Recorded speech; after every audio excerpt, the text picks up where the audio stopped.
Mă numesc Rodica. Uite, te invit astăzi să te uiți la filmulețul următor în care am făcut crema asta, care poate să fie și pe post de înghețată. Deci este așa de grasă și de bună și dulce. Este foarte bună. Poate, pentru cine mănâncă foarte dulce, poate să mai pună un pic mai mult zahăr față de cât am pus eu acolo. Și nu este nicio problemă, nu se întâmplă nimic. Și am făcut aici.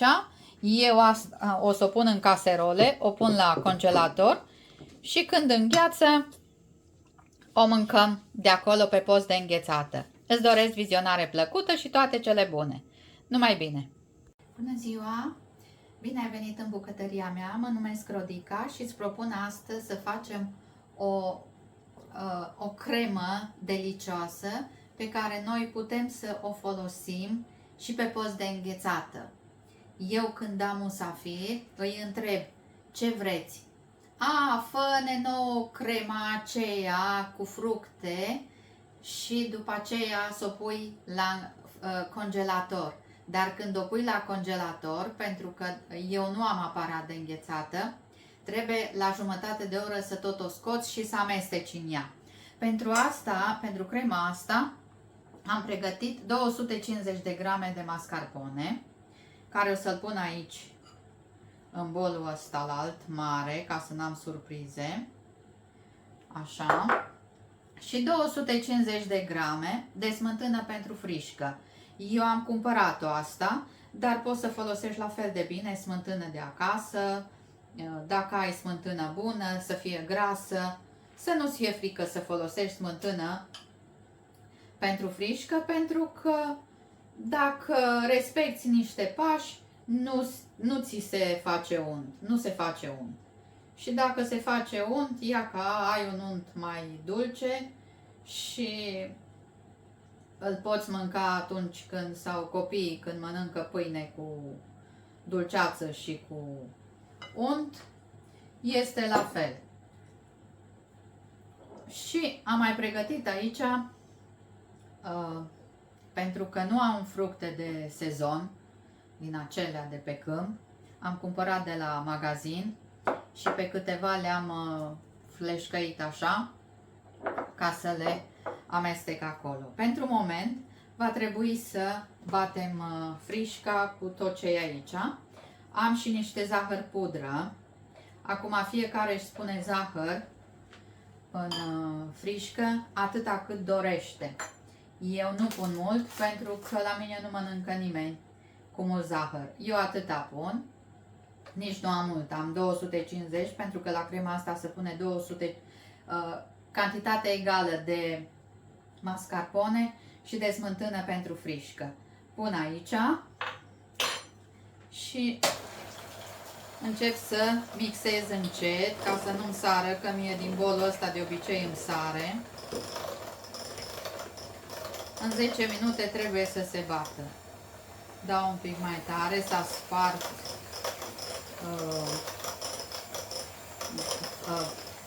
mascarpone, că era așa un bulgăre de mascarpone. Dau mixerul mai tare. La tort am mai sărit pe aici când am bătut frișca. Sper acum să nu sară prea mult.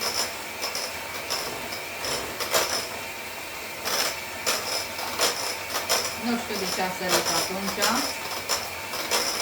Că tot așa am bătut.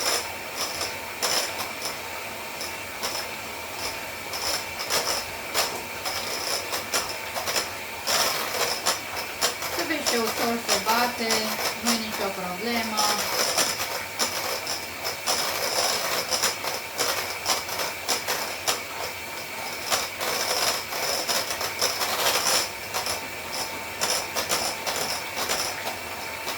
Întoarcem castronul ca să fim sigure că, sau sigur că s-a spart mascarponele și că se amestecă foarte bine zahărul cu mascarponele.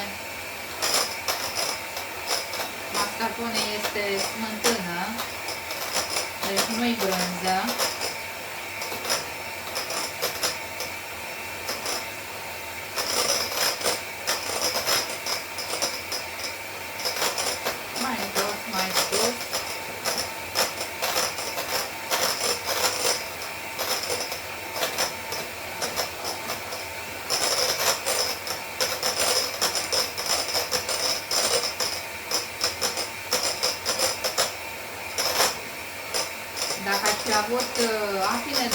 mascarpone.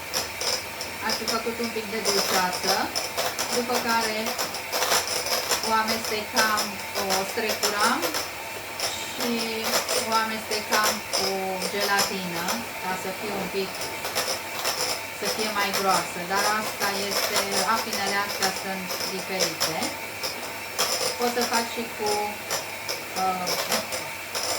dulceață, dacă ai dulceață, la sfârșit amesteci. Exact cum o să amestec eu cu ce am aici. La sfârșit o să punem 2-3 stropi de lămâie ca să rămână frișca albă,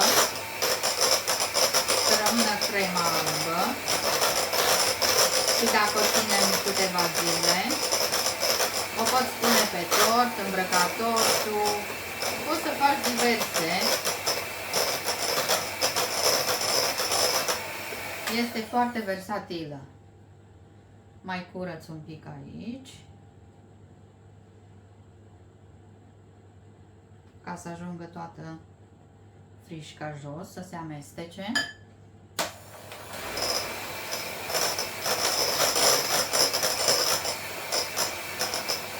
Mai un pic și este gata.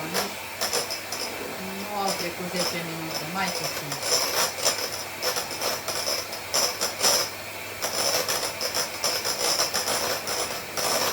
Este așa de delicioasă, de bună, copiii se bucură, adulții de asemenea.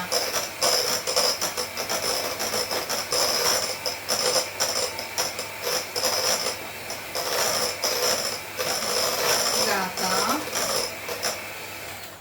Mai verific. Mai un pic și este gata.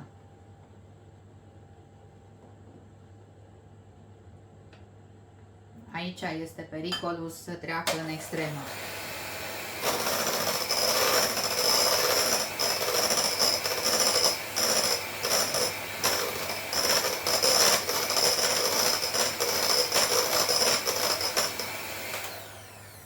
Gata, eu am lăsat filmulețul să meargă, să poți să ai o idee cât timp am bătut eu frișca.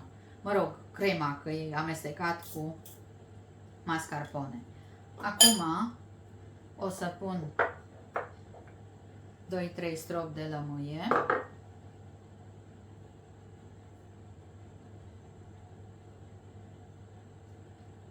Așa. Și cu o paletă, uite ce frumoasă e.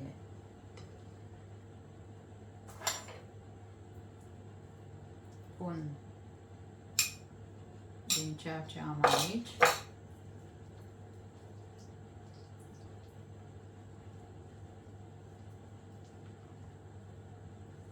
Exact cum amesteci când faci un pișcot pentru tort. Uite, groasă și poți să o pui cum dorești. Poți să faci flori cu ea.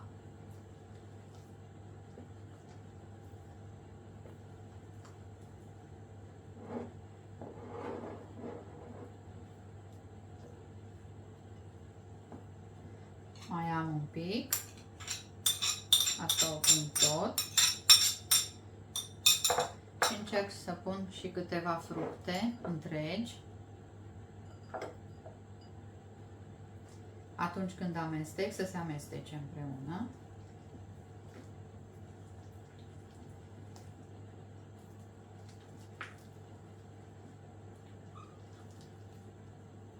Bucuria copiilor mei când găsesc fructe atunci când fac tort și pun crema și au fructe, găsesc fructe acolo.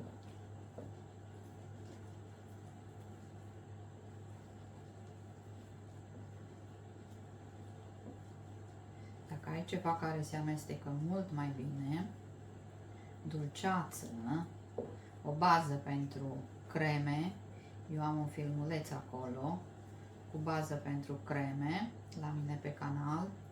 La așa ceva îl folosesc fructele.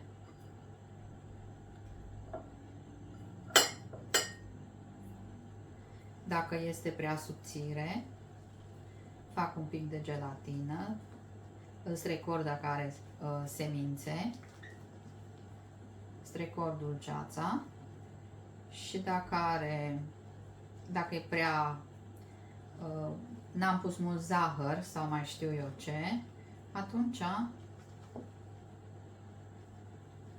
o întăresc un pic cu gelatină. Fac un pic de gelatină, 10 minute o linguriță de gelatină în apă călduță, după care, după ce se întărește, o pun pe bai marin și până se înmaie, după care o amestec încet tot așa cu dulceața care o am sau baza pentru creme sau mai știu eu ce. Uite, a noastră este gata. Mai poți să pui fructe. Eu am aici un bol, îmi pregătisem pahare, dar prefer să pun în bol. Uneori mai fac biscuiți de casă și pun biscuiți de casă aici.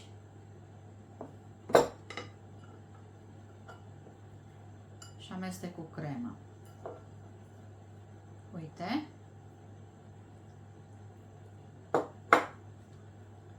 Cu mentă.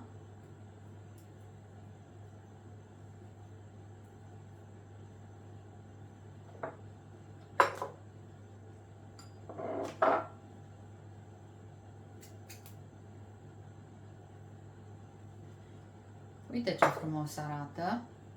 Îți mulțumesc că ai stat alături de mine. Dacă îți plac rețetele mele, te rog să te abonezi la canal, este gratuit. Și te aștept și cu altă ocazie la alte filmulețe. Toate cele bune și o zi bună!